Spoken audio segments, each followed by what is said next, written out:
Okay, I'm gonna start again. Welcome everyone. Welcome for those who are popping in, checking stuff out. Welcome to J Powell Music. I'm rebranding here. Used to be called Socrates Daddy. Had to adjust that. So now J Powell Music, and eventually I'm going to be doing some J Powell Music videos here for the channel. So I'm going to be doing the streaming on Twitch, but then also doing taking these same videos and putting them up on YouTube as well. Obviously, there won't be any copyright issues when it comes to music because a lot of these I'm going to be doing Music Fridays, and then certain topics as well. I'll go over those also. But J-pop music, if you were to ask me what that is about, really quick before I go into the Music Friday, it's basically just all the music stuff that I've been interested in. I have a lot of music podcasts. I have the 440 Guitar Podcast, which I'm the founder and starter of, host of. Still do that. I've spoken to a lot of really great artists, Orianthi, for example. Orianthi, Josh Smith, Mark Lettieri, and many others. I also do the Music Buds podcast with Preston Bud and Chris and Fatima, and we do album review podcasts of albums you haven't really heard of. I recently just started the Rap Chat podcast with some really talented folks from Baltimore, D. Skills Harris, Dope Soul, E.L. Summers, and then even speaking to some people that are in the Midwest-ish area, bright individual, great artists as well. So yeah, man, I do a lot of stuff. I have a lot of thoughts. I have a lot of music stuff on the horizon. So not sure who's watching this or seeing this, but in general, on YouTube, if you're curious as to why I'm accentuating this is the first technically Twitch stream that I've done under the J Powell Music brand. So you'll see more of these videos up on YouTube, and this is specifically Music Friday. So let's jump into it.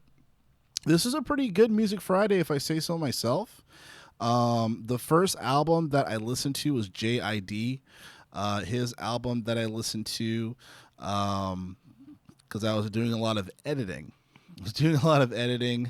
And because I did a lot of video editing for one of my podcasts, definitely I had the opportunity to listen to some music because a lot of stuff was exporting. So we got the GID project, The Forever Story, came out. Curious to see what you guys think. I finished the album. I listened to it last night. I think it's a good project. I think, however, JID, he really gets into his bag from songs 9 through 15. To me, these are the best songs on the album, easily. Really solid songs, really solid concepts, musically, lyrically, conceptually. These are solid songs. I think a lot of these are kind of warm-up songs. Surround sound is good, but I think a lot of these are kind of warm-up songs. But System M and then all the ones after that, I think are really, really good. So shout out to JID. I think he did a good job with this project. Again, I think the second half is much better than the first. So if you are a JID fan, that is something that you'll, just to give you a heads up on. And then another thing that came out that it's weird. These algorithms that I have from my Spotify, they just don't show everything that I'm into, which is really frustrating. So I tend to use multiple streaming services to listen to what I want. I also have a YouTube Music account, which I think is technically a better music app. It's just clunky as all get out. But when it comes to the algorithms, I think it's much better compared to Spotify. Spotify tends to over algorithmic me to death and take just a lot of the popular stuff and throw it in my face. But Mac Hami, so he released Dollar Menu 4, which is kind of like more of a mixtape than an album. But he released this guy, 9 songs. It's a pretty cool project. It's not as good, in my opinion, as Balance Cho, or as good as Pray for Haiti. Pray for Haiti is a classic. It's really, really good. Balance Show is really, really good. Arguably a classic as well. Just a well-rounded project. Dollar Menu 4 is pretty good. I was talking to D. Skills Harris on this, and I don't think he puts his best foot forward on this project, which is very, very interesting. Um, so I think some of these he might have got a little washed on, but it's a fun project nonetheless. I'm still a huge fan of Mac Hami. He's great. He got the stamp from Yassine Bey. Sounds a little bit like him as well. But really good project as well. The Big Kahuna, or the Big Tuna, however you say it, if you say it at all. I'm probably the only one that says things like that. But DJ Khaled's project, God Did. Haven't listened to this yet. I do plan to. 18 songs. My problem with these projects that he tends to do is that a lot of it, to me, tends to be rushed, watered down songs, in my opinion. There's a few songs that are very, very good. Obviously, he did a song with Nipsey Hussle, and John Legend was on there, I believe. Beautiful song, arguably one of the best songs that he's made for these projects. But I plan to listen to this. I'll probably get more of a deep dive on this later in a future episode. But this I definitely got to check out. It's on the list. So, like, one thing that I find that's good, you got, say, God Did 8 minutes, right? You got Lil Wayne, you got Rick Ross, you got Jay-Z, John Legend, Friday. So this needs to be a full, solid song. So everyone's going to have 16 bars, if not a little more, so I'm happy to see that.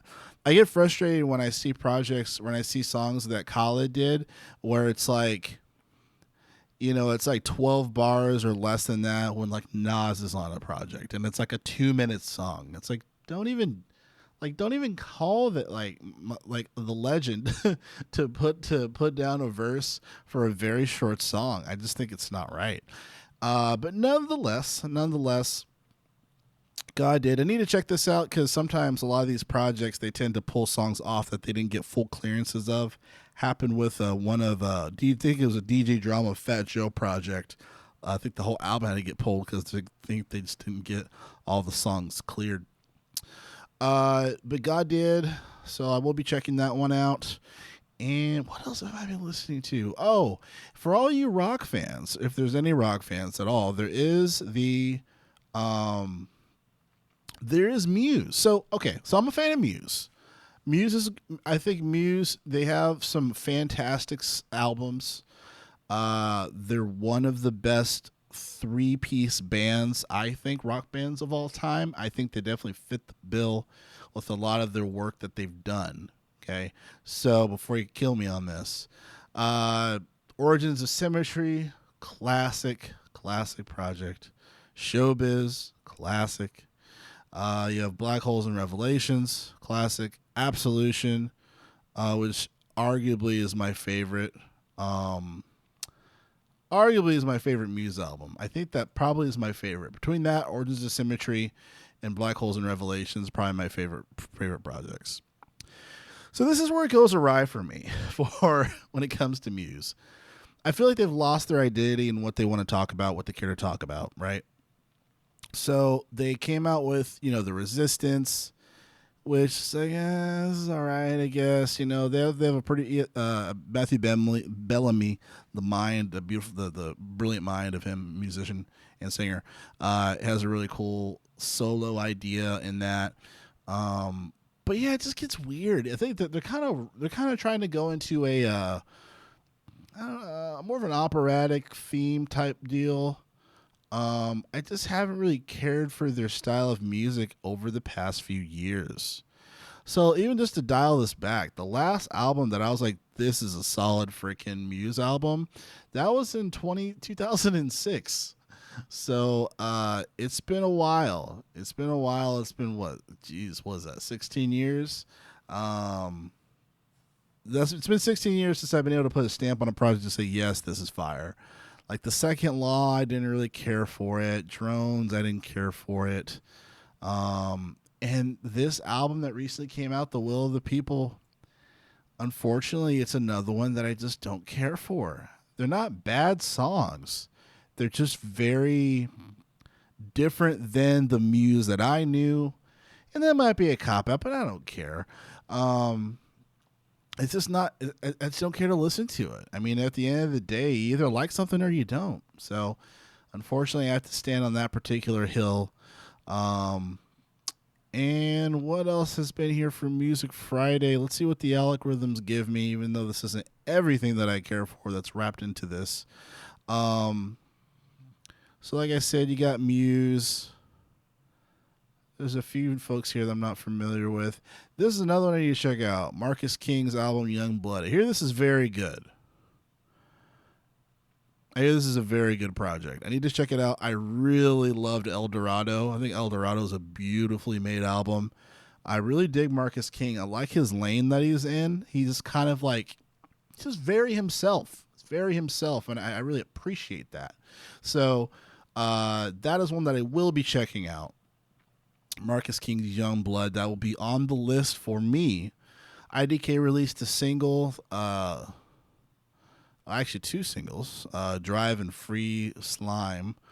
So if you're a fan of IDK, which I am as well, you can check that one out.